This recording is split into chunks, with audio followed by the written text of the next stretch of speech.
Ok, bonsoir tout le monde, j'espère que vous allez tous très bien. Aujourd'hui on va parler d'un TikToker que j'ai déjà parlé sur ma chaîne. Ce TikToker là ne se faisait plus trop entendre. Sauf que récemment, une grosse histoire a éclaté. Et à partir de cette histoire, il risque de recommencer ses conneries. On va le voir plus tard dans la vidéo. Mais avant ça, n'oublie pas de liker et de t'abonner. On rush les 15 000 likes comme d'habitude. Viens me rejoindre sur mes réseaux sociaux qui se trouvent en description. Et nous... commençons la vidéo. Bon, Sandy Family. Si ça fait un moment que vous me connaissez et que vous suivez ma chaîne, j'ai même plus besoin de vous le présenter. Mais pour les quelques nouveaux, il faut savoir que ce TikToker est sûrement l'un des pires TikTokers français. Bien sûr, après Benjamin Le Dig, ça change pas, Benjamin Le Dig reste toujours en première place. Mais si je devrais mettre un TikToker en deuxième place, ce serait lui. Sandy, enfin du moins Sandy Family, est une famille qui font des vidéos sur TikTok. À la base des bases, c'est juste un couple qui faisait croire à la France entière qu'ils étaient frères et sœurs. Puis ensuite, on a appris que non, et ils ont fait des enfants ensemble, sauf que par la suite on a appris qu'il y avait leur père qui à la base était en prison et est sorti de prison pour faire des vidéos TikTok aussi. Ce TikToker là s'appelle Falky, sauf qu'il a des antécédents PEDO et encore des envies comme ça. Donc déjà tu vois que c'est une dinguerie, mais ils se sont fait connaître à cause de différentes embrouilles et de dingueries qu'ils ont fait, comme par exemple tuer un canard en plein live. Sandy, donc le mec du couple, a été connu aussi car il a eu des propos assez déplacés en vidéo.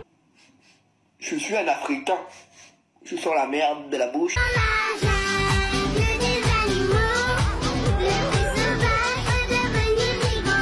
Pour quel président ou présidente je voterai pour 2022? J'ai dit pour Marine Le Pen. C'est du cochon, c'est pas de la salade. Mais en tout cas c'est bon, faudrait goûter, voilà, faudrait peut-être en... Et toutes ces informations, si on a pu les avoir, c'est grâce à un TikToker, du moins un mec qui dénonce des faits en vidéo, car il fait aussi beaucoup de live Instagram, il est présent sur Insta et sur TikTok. Ce mec là, c'est Ramous. C'est grâce à lui qu'on a pu avoir toutes ces informations sur la famille qui entoure Sandy et sur lui-même. Sauf que bon, quand tu fais des vidéos comme ça et que tu dénonces des faits, et je pense que je suis l'un des premiers concernés, tu te fais vite embrouiller par ces influenceurs là. Et c'est ce qui s'est passé entre Ramous et Sandy. Une grosse embrouille pendant des années a éclaté, et je crois qu'ils avaient enfin pu mettre les choses au clair. Sauf que là récemment Sandy est apparu de nulle part encore une fois, car il faut savoir que leurs comptes se font à chaque fois supprimer car ils reçoivent des signalements de masse et c'est totalement mérité. Sauf que comme dit avant, du coup il est revenu et la première chose qu'il voulait faire c'était claquer un tête avec Ramous. Donc soit il va venir, tout va bien se marcher, vous allez voir en live le combat, enregistrement de vidéo, et ça enregistrera, même si le live se fait bannir, ça enregistrera le combat quand même, pour pouvoir poster ça sur Instagram. Donc soit je vais arriver là-bas et vous allez voir, donc il va faire un verre tranquille, ça va bien se marcher, il va gagner ou je vais gagner, peu importe, on verra bien. Soit il va appeler la police, donc arriver là-bas je vais nous faire embarquer, ou soit il viendra pas, ça sera un point promis. On verra bien demain. En soi, j'ai même pas envie de dire que je les comprends, mais un peu quand même, car ces pseudo-influenceurs qui font de la merde et qui après se retrouvent dénoncés sur des plateformes, bah c'est totalement normal qu'ils aient les nerfs et qu'ils veulent claquer un tête. Si je devrais sortir les messages Instagram que j'ai reçus de certains pseudo-influenceurs, ça se compterait sur les doigts de 10 mains. Mais bon, faut savoir aussi que la plupart, ils font ça pour le buzz, et c'est ce qui s'est passé, car suite à ça, Sandy ça a un peu dégonflé, car Ramous dans une story Instagram nous a un peu expliqué les faits, et je vous mets la vidéo dès maintenant. Il y a 2 jours, cette même personne a décidé de faire un live et de dire je veux faire un combat avec Ramous. À partir de ce moment-là, je lui ai envoyé un message sur les réseaux sociaux en lui disant tu joues à quoi? C'est quoi ton but? Et là il me dit non mais j'ai rien contre toi Ramous, je veux juste faire comme les stars de télé-réalité, un combat encadré, etc.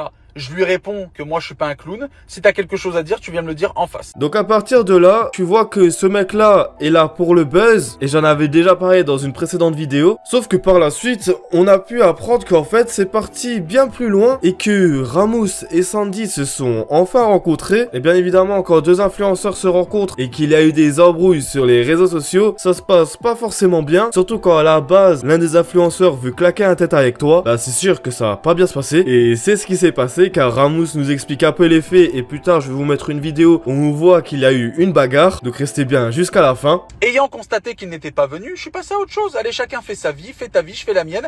Et lui, et les gens peuvent l'attester, il a continué à faire des lives toute la journée. Ouais, je suis en route, j'arrive, nanana, et j'arrive, et je vais faire ci, et je vais leur faire ça. Et en plus de ça, il est allé jusqu'à menacer des familles qui n'avaient rien à voir. Arrive le moment où il se présente devant chez Mehdi. Mehdi descend et filme juste par précaution, juste pour protéger la fille de Juliette, pour se protéger lui, histoire qu'il n'y ait aucune ambiguïté.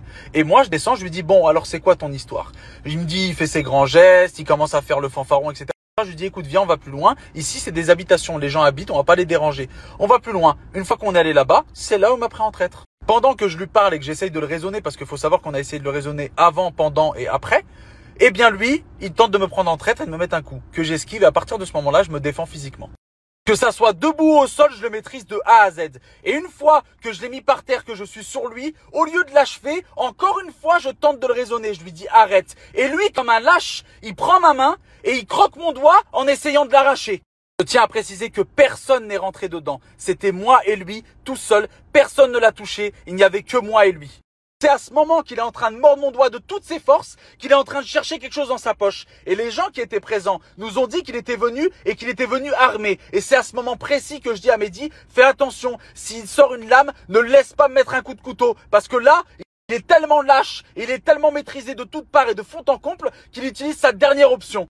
À l'instant où j'ai réussi à libérer mon doigt et j'ai réussi à faire en sorte qu'il ne sorte pas son arme, là, c'était le festival. Je suis parti et je lui ai donné la leçon de sa vie. Et encore une fois, malgré tout ça, je suis parti vers lui et je suis parti le mettre en PLS, en position latérale de sécurité. Et je lui parlais, je lui disais, est-ce que tu m'entends? Est-ce que ça va? Mets-toi comme ça. J'ai essayé d'aller chercher une bouteille d'eau.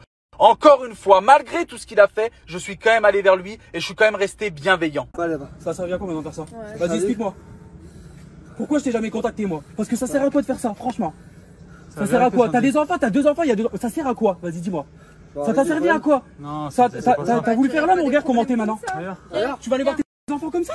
Bon, honnêtement, de vous à moi, ce qui s'est passé ne m'étonne même pas, car vu la haine que certains influenceurs ont quand tu dénonces des faits, bah ça peut se comprendre qu'ils veulent arriver jusque là, sauf qu'il faut savoir que nous, les personnes qui dénonçons ce genre de faits, nous ne sommes pas là pour chercher la merde ou quoi que ce soit, on est juste là pour informer les gens que les influenceurs ne sont pas tout roses et de ne pas tomber dans ce cercle vicieux, car beaucoup de personnes veulent devenir influenceurs et ce serait triste que d'autres influenceurs fassent partie de ce mauvais cercle, car on va pas se le cacher, le métier d'influenceur, youtubeur, instagrammeur, bref, tout ce que vous voulez, on est que au début de ce métier entre guillemets et plus tard ça va évoluer et va encore avoir des arnaques, des magouilles, des embrouilles et tout ce qui bouge. Donc c'est pour ça qu'on est là principalement. Sauf que malheureusement ce genre de personnes comme Sandy, Benjamin Hudig, etc. pour moi resteront toujours les mêmes, car par la suite on apprend que ça s'est bien fini, ils sont partis en bons termes entre guillemets et que la bagarre n'est pas allée plus loin. Sauf que quand une embrouille comme ça est mise à jour et que énormément de personnes sont informées de ça, bah la personne qui a perdu la bagarre entre guillemets risque de s'énerver encore plus et c'est ce qui risque de se passer. Et surtout connaissant Sandy, ça m'étonnerait qu'il change après une bagarre comme ça et qu'il dise bon bah je vais devenir un bon influenceur, car pour moi au contraire ça risque de partir encore plus en couille, car bon je vous ai déjà expliqué ses antécédents sur TikTok et là ce qui risque d'arriver risque d'être encore pire avec ce mec là et c'est pas une simple embrouille qui va faire en sorte que ce mec là va changer et va pas continuer ses conneries. Pour moi dans quelques mois on risque encore d'entendre parler de Sandy et de toute sa famille, surtout que bon l'hiver va approcher, les gens vont rester chez eux, TikTok va tourner en boucle, donc on va encore entendre parler de ce Sandy et de toute sa famille, et c'est pour ça que je préfère faire de la prévention tout de suite. Faites gaffe à ce genre de personnes, ils risquent de montrer même des images choquantes en pleine vidéo, ils ont vraiment pas de tabou, ils ont 10 000 comptes, donc perdre un compte ça leur fait ni froid ni chaud. C'est pour ça que si vous avez 5 minutes, n'hésitez pas à bloquer leur compte sur TikTok. Si des fois vous voulez être informé de ce qu'ils font, bah c'est pas pour rien que je suis là. Dès qu'il se passera une dinguerie, bah je le partagerai sur la chaîne, car ça risque d'être un événement drama comme d'habitude. Mais bon, on a la preuve encore une fois que régler ces embrouilles entre influenceurs ne va rien changer du tout, car ça va créer encore plus d'embrouilles. Mais bon, j'ai envie de vous dire, on peut pas changer ça. Si un influenceur a les nerfs contre nous, on est obligé de répondre. Et ce que Ramous a fait est totalement compréhensible, surtout que c'est Sandy qui lui a proposé un tête-à-tête. Après, si par la suite Sandy décide de se ranger, tant mieux. Mais bon, les probabilités sont très faibles. Vous, dites-moi ce que vous en pensez de tout ça en commentaire. C'était une petite vidéo,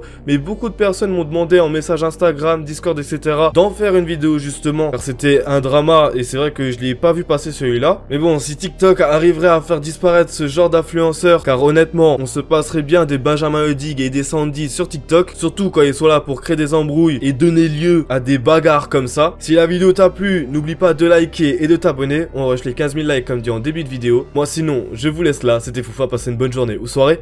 Ciao.